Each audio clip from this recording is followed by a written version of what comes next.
So I saw Transformers Rise of the Beast, and these are my initial thoughts. Y'all know how I feel about some of them Transformers movies. Oh my goodness. Harriet Tubman and the Transformers. So how do I feel about Transformers Rise of the Beast? I can't believe I'm saying this.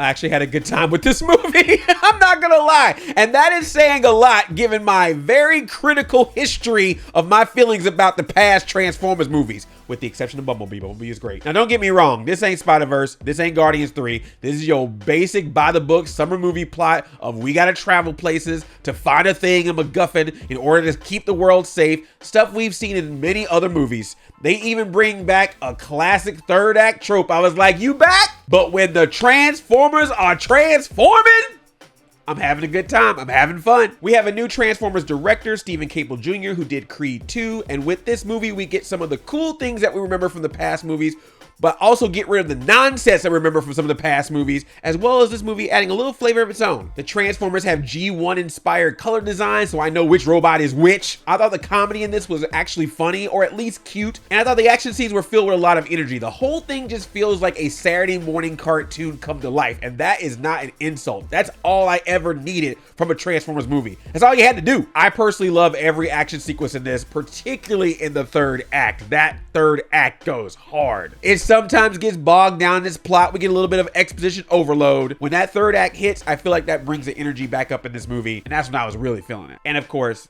that Peter Cullen voice as Optimus Prime gets me every time. The movie also adds the Maximals, which I think are really cool in this. They are so cool that I kind of wish they were in the movie a little bit more. I mean, they do get a good amount of screen time, but I feel like for Rise of the Beast, I would like to see some more beasts. But they start the movie strong. They do some really cool stuff in the movie, and they do a couple of things in the movie that I feel like will bring nostalgia if you grew up on Beast Wars. The true star of this movie is the soundtrack. This soundtrack is the ultimate 90s hip hop music playlist. I felt like I was listening to this soundtrack on a cassette through my boombox. And even though we still get a lot of human screen time in this movie, I actually don't mind the human characters in this. They're actually likable. They feel like real, authentic people and not caricatures. And they even bring a couple of skills to the table to help with the fight. There's one thing they do with a human in this, and I'm just like, I got some thoughts. As a matter of fact, not in this video, but in the future, I will give spoiler alerts in the future. But let me tell you, there's a couple of things in this movie we're gonna need to talk about. Overall, this movie ain't breaking new ground. It ain't reinventing the wheel. It is just a classic summer popcorn flick.